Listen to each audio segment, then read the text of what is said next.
काफी रात हो गई थी सत्यम को शिवपुरी पहुंचने में। पूरे 15 घंटों के ट्रेन के सफर के बाद वो शिवपुरी स्टेशन पर उतरा था। काफी थक गया था और भूख भी बहुत लगी थी, तो उसने स्टेशन के कैंटीन में ही खाना खाया और एक रिक्शा बुक की और एमपी के उसी शहर में एक कस्बे तक, जिसका नाम पोहरी था, वहां पहुंचा। शिवपुरी में ही उसका दोस्त अखिल भी था, जो उसे पोहरी के एक आलीशान होटल में मिलने वाला था। सत्यम के पहुंचते ही अखिल उसे मिला। अखिल ने पहले से ही रूम बुक करवा रखा था, तो दोनों डायरेक्ट ही अपने रूम 503 में चले गए। फ्रेश हुए और खाना तो सत्यम ने खा ही लिया था, तो वो डायरेक्ट ही सोने चला गया। और अखिल ने खाना ऑर्डर किया।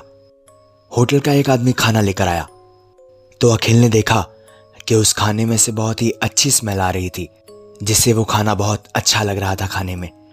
खैर, उसने खाना खाया और सोने चला गया। रात के तकरीबन 3 बजे सत्यम की आंख खुली, तो पानी पीने फ्रिज के पास गया। फ्रिज के पास जाते ही उसने देखा कि अखिल किसी जानवर की तरह बैठा अपने ही हाथों की उंगलियां चबाए जा रहा था। उसका हाथ और सफेद फर्श जिस पर वो बैठा था वो बिल्कुल लाल हो रखे थे। सत्यम ने जोर से आवाज लगाई अखिल को, लेकिन वो सिर्फ अपने हाथ को खाए जा रहा था। तभी सत्यम ने पीछे पलटकर देखा, तो उसे चक्कर सा आ गया, क्योंकि होटल के जिस रूम में वो था, अब वो बिल्कुल खंडर सा हो गया था। और अखिल, जो अपने ही दांतों से अपनी उंगलियां चबा रहा था, वो भी अब वहां नहीं था। एक झटके में ही किसी बुरे सपने की तरह सत्यम के साथ सब हो गया। वो भागा जोर से और बिल्कुल उस खंडर के बाहर जाकर रुका। उसने तुरंत अखिल को फोन किया, तो अखिल ने कहा कि वो पिछले 1.5 महीने से कोलकाता में है। ये जानकर सत्यम को मानो जैसे मौत सी आ रही थी।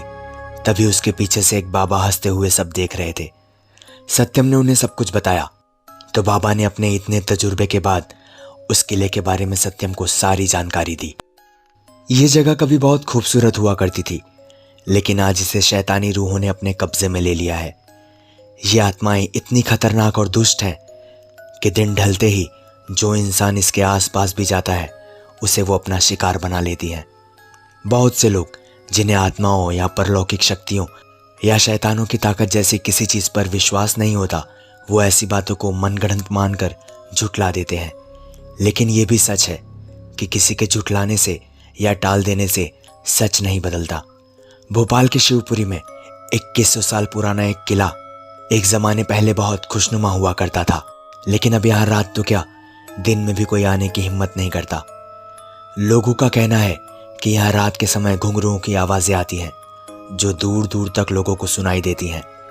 आसपास के लोगों का कहना है कि दिन ढलते ही यहाँ महफिल जमती है, जिसमें प्रेत आत्माएं शामिल होती हैं, और जिन जिन लोगों ने उस महफिल को देखा, उनकी तुरंत ही मौत हो गई। इस जगह के बारे में कोई नहीं जानता, लेकिन जब से मीडिया में यहाँ होने वाली संदेहास्पद घटनाओं को प्रचारित किया गया है, तब से लोगों को ये समझ में आने लगा है कि यहाँ कुछ न कुछ तो गड़बड़ जरूर है। वो लोग भूत प्रेत और आत्माओं के होने जैसी बातों पर यकीन नहीं करते हैं, लेकिन अब वो लोग भी इस किले को श्रापित समझने लगे हैं। इस जगह की अपनी तो कोई पहचान नहीं है, लेकिन जब से इस किले के भूतहा होने की बात सामने आई है, तब से लोग पोहरी को पहचानने लगे हैं। पहले इस किले में दिन में स्कूल भी चला करता था, लेकिन जब बच्चों ने वहां कुछ अजीबोगरीब हरकतें महसूस की, तो वहां अब स्कूल भी लगना बंद हो गया। यह किला वीर खांडेराव का है, और लोगों का कहना है कि यहाँ जो महफिल जमती है वो वीर खांडेराव की सभा है। वही रात के समय अपनी नर्तकियों के साथ महफिल जमाते हैं। यहाँ रात को आत्माएं पूरे किले को अपने कब्जे में ले लेती हैं, और घनी झाड़ियों के बीच घिरे इस जंगल में अगर गलती से भी कोई रात के समय रुक गया, तो उसका हश्र अच्छा नहीं होता।